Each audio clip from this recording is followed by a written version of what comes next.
नमस्कार दोस्तों, मैं हूं रंजीत साक और आप देख रहे हैं यूपी अपडेट 24/7। यूपी की A to Z खबर दिन भर। जैसा कि आप सभी को पता है, लखीमपुर खीरी के अंदर जिस तरीके से पुलिस प्रशासन के अंदर रामचंद्र मौर्य को किस तरीके से जो है पीट पीट कर मार दिया जाता है, उसके बाद पुलिस भी आनाकानी करती है। उसी पूरे प्रकरण को लेकर आज हमारे बीच लाइव हैं एडवोकेट हृदयलाल मौर्य, जो कहीं ना कहीं जो है समाजवादी पार्टी के प्रवक्ता भी है। तो आइए हम सुनाते हैं आपको हृदयलाल मौर्य को। साथियों नमस्कार, मैं एडवोकेट हृदयलाल मौर्य।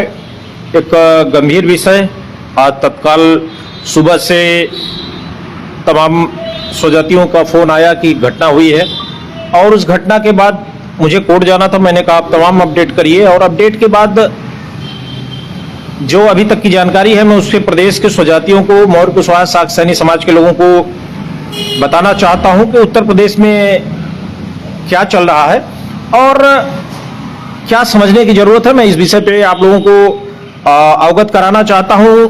लखीमपुर खीरी एक जिला है उत्तर प्रदेश में, वहां एक गांव है हुलासीपुरवा। हुलासीपुरवा का पोस्ट है दौलतपुर, थाना है मजगाई और ये मैं बात कर रहा हूं जनपद लखीमपुर खीरी का। और वहां के रामचंद्र मौर्य सन ऑफ लालता प्रसाद मौर्य को पुलिस ने पीट पीट कर मारा है, ऐसा आरोप है परिवार वालों का। और यह एक गंभीर आरोप उत्तर प्रदेश पुलिस पर लगा हुआ है।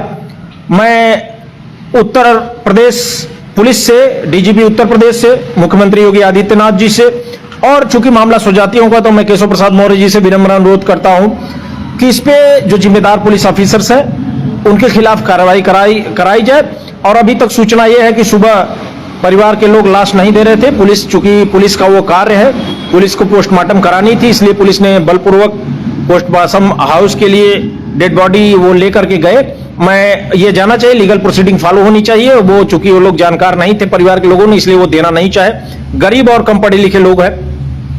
अभी तमाम लोगों का मुझे फोन आया, मैंने सबसे कहा कि कहीं भी आप लोग धरना प्रदर्शन नहीं करेंगे।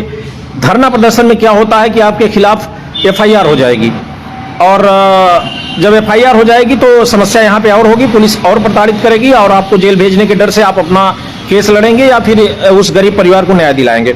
इसलिए वहाँ के सभी स्वजातियों से अनुरोध है या विपक्ष के नेताओं से अनुरोध है कि वहाँ पे धरना प्रदर्शन न करें और लीगल प्रोसीडिंग को फॉलो करें। मैं वहाँ के SP और SSP से गंभीरतापूर्वक ये निवेदन करना चाहता हूँ कि जो भी पुलिस ऑफिसर्स इसके लिए जिम्मेदार हैं, प्रथम दृष्टया जो दोषी पाए गए उनको सस्पेंड किया जाए। और पोस्टमार्टम रिपोर्ट के लिए SP और SSP का कहना है कि पोस्टमार्टम रिपोर्ट आने के बाद हम कार्रवाई करेंगे। तो मैं निश्चित रूप से जजमेंट नहीं दे रहा हूं कि क्या हुआ है क्या नहीं हुआ है, लेकिन पोस्टमार्टम रिपोर्ट में यह स्पष्ट हो जाएगा। अब चूंकि पुलिस का रवैया उत्तर प्रदेश में कैसा है, पूरे भारतवर्ष में उत्तर प्रदेश पुलिस के कस्टोडियल डेथ के माने में नंबर 1 है। कस्टोडियल डेथ यानी पुलिस के संरक्षण में सर्वाधिक अगर मौतें हुई हैं, पुलिस के पिटाई से मौतें हुई तो उसमें उत्तर प्रदेश नंबर 1 है।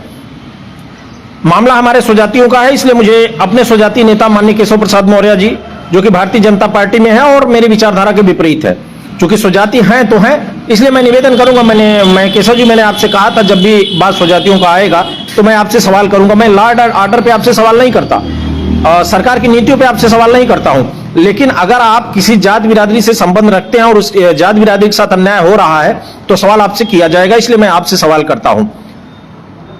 तमाम ट्विटर पे ट्रेंड चलाया जा रहा है गिरफ्तारी के लिए और ट्वीट किए जा रहे हैं। तमाम लोगों ने मुझसे फोन किया।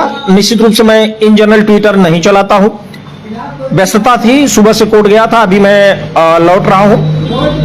तो मुझे ये लगा कि ये विषय प्रदेश के लोगों को बताया जाना आवश्यक है। और भाजपा के वहां 2 स्वजाति नेता है, मौर्य एंड मौर्य। अब मैं आपका नाम जानता हूं, लेकिन चूंकि बिना एविडेंस के मैं आपका नाम नहीं लेना चाहता हूं, इसलिए आपसे विनम्र अनुरोध है कि आप लोग अपने सुपर बॉस को खुश करने के लिए जो पैरवी करा रहे हैं कंप्रोमाइज के लिए, इससे आप हाथ खींच लीजिए, वरना मैं बाय नेम्ड हमला करता हूं सोशल मीडिया पे और मैं नाम ले लूंगा। आपकी जो टिकट उकट के चक्कर में लगे हैं बीजेपी के ना, वो सब हो जाएगा खत्म।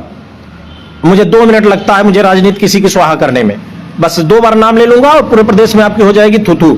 इसलिए जो गलत हुआ है उसके साथ आप खड़े, पीड़ित के साथ खड़े होइए और जो भी पुलिस ऑफिसर्स इसके लिए जिम्मेदार हैं उसकी रिपोर्ट आप सरकार को दीजिए और ऐसे पुलिस ऑफिसर्स पे कार्रवाई कराइए। कहीं ऐसा तो नहीं कि किसी के दबाव में कार्य किया गया है, ये भी देखना पड़ेगा।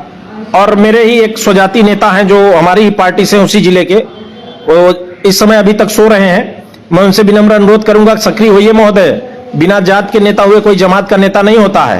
ये उत्तर भारत का प्रचलन है कि पहले जात का नेता बना जाता है, फिर जमात का नेता बना जाता है। और आप कभी भी जब इन्वॉल्व नहीं होते हैं ना समाज के साथ हो रहे अन्याय पर, तो निश्चित रूप से समाज आपको नेता मानने से इनकार कर देगा। इससे पहले भी मैं एक बार आपके ऊपर फट पड़ा था, क्रोधित हो गया था। तो चीजें समझिए, राजनीति करनी है तो समाज के साथ खड़े होइए।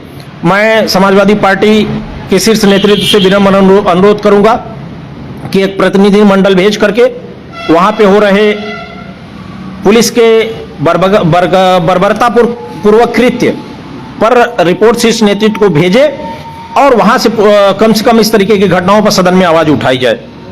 यह निश्चित रूप से शर्म का विषय है और एक कस्टोडियल डेथ पुलिस की निरंकुशता का परिणाम है। और जहां मैं माननीय उच्च न्यायालय में अधिवक्ता होने के नाते मैंने बहुत सारे केसेस देखे हैं।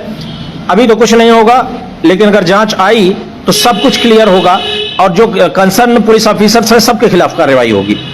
अगर ऐसा उन्होंने किया है तो कार्रवाई तो होगी और कोई नहीं बचता। अभी तुरंत तो न्याय नहीं होगा ना, अभी तो पुलिस का काम करने का काम है कि कंसर्न एसपी और कंसर्न एसएसपी कार्रवाई करें। और ये जो आप कार्रवाई करेंगे ये सब रिकॉर्ड में रहेगा।